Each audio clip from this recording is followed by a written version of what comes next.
สบายดีป๊าไพมณีราชสวรรค์เทามิสซิริเวอร์สลา2023คือว่าปีนี้ก็เป็นการจัดครั้งยิ่งใหญ่อีกครั้งหนึ่งเนาะซึ่งปีก่ายนี้ก็เป็นปีทำอิฐที่เป้าได้ของฮวมและปีก่ายนี้ได้รับรางวัลซึ่งปีนี้ก็ได้รับเกียรติขึ้นมา announce ให้กับรางวัลดีเด่นในรอบสุดท้ายก็ว่าได้ก็ดีใจเนาะที่ว่าได้มาร่วมกับเป็น guest speaking ในอีกหนึ่งโดยก็เป็นอีกสิ่งหนึ่งเนาะที่เป้าเห็นมาตลอดตั้งแต่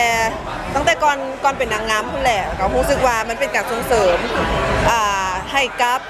บรรดานักออกแบบเนาะนุ่มน้อยของเราเองแล้วก็เป็นการส่งเสริมผ่านเราภายใต้โครงการของเป้าเองเนาะก็คือแชร์ทูชายที่เฮ็ดมาตลอดจนฮอดปัจจุบันเนาะซึ่งเป็นอีกสิ่งหนึ่งที่เป้ารู้สึกว่าภาคภูมิใจที่เฮ็ดให้คนลาวอยู่ต่างประเทศได้เห็นแล้วกันรวมถึงคนต่างประเทศเอง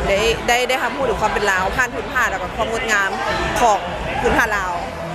ถือว่ามีการตอบรับเป็นอย่างดีเนาะเพราะว่าทั้งดีไซเนอร์คนลาวเองหรือแม้กระทั่งคนที่เขาทำงานเนาะคนต่างประเทศเองเขาจะให้ความสนใจหลายเนาะโดยเฉพาะผ้าเบียงที่เป้าเองได้มีโอกาสใส่อยู่ที่ลอนดอนนะรู้สึกว่าเป็นอีกอย่างที่แปลกใหม่แล้วคนเองยังหักความเป็นลาวและภาคภูมิใจเสมอเวลาที่เขาเห็นคนลาวอยู่แต่ละบอนซึ่งเขาเองเป็นผู้หนึ่งที่ว่าเป็นผู้ส่งเสริมเขาก็รู้สึกภาคภูมิใจเป็นในโตว่าสิ่งนี้แหละที่จะให้เขาเอกอ้างในความเป็นลาวของเขาได้เพราะว่าเขาจะอยู่ใส่บอลใดในโลกกันยังซื่อถึงความเป็นลาวอยู่โดยก่อนหน้านี้เป้าเองก็ได้ขอบใจกับวันนี้ไปทางโซเชียลมีเดียแล้วกันเห็นตัวจริงเพิ่นแล้วเนาะทั้งอยู่ลอนดอนและกับปารีสสิ่งที่เป้าอยากจะเว้าเลยเกี่ยวกับโครงการลาวแฟชั่นวีคเราไม่ได้เป็นเพียงแต่การโชว์เสื้อผ้าแต่ว่ามันเป็นการส่งเสริมไอเดียของคนลาวน้ำกันเนาะและให้ได้เขาเจ้ามีพื้นที่เพราะว่าคนลาวเองเป็นคนเก่งอยู่แล้วแต่เพียงแต่ขาดจุดยืนว่า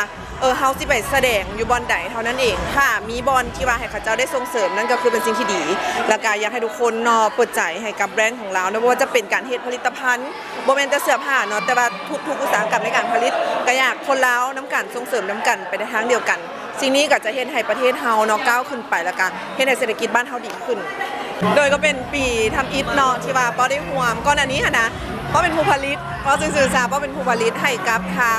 สายสัมพันธ์อยู่แล้วเนาะภายใต้บริษัทของป้าเองที่ว่าเฮ็ดมาเนาะเป็นบริษัทกลอรี่เนาะขออนุญาตเลยจะหับผลิตเมอร์ชันไดส์ทุกอย่างครบวงจรเลยเนาะก็สามารถไปติดตามอยู่เพจของเป้าได้หรือว่าใน Facebook ส่วนตัวได้ก็ซึ่งก่อนหน้านี้เองเขาก็มีการรู้จักก่อนหน้านี้อยู่แล้วเนาะเพราะว่าเพิ่นเป็นลูกค้าเฮาแล้วมาปีนี้เพิ่นก็ให้โอกาสเฮาในการเข้าไปเป็นส่วนหนึ่งในการไทยปฏิทินก็รู้สึกดีใจเนาะที่ว่าได้ความงานกันคันทำอีการส่งเสริมความเป็นลาวนั่นแหละภายใต้ผ้าลาวคือเก่า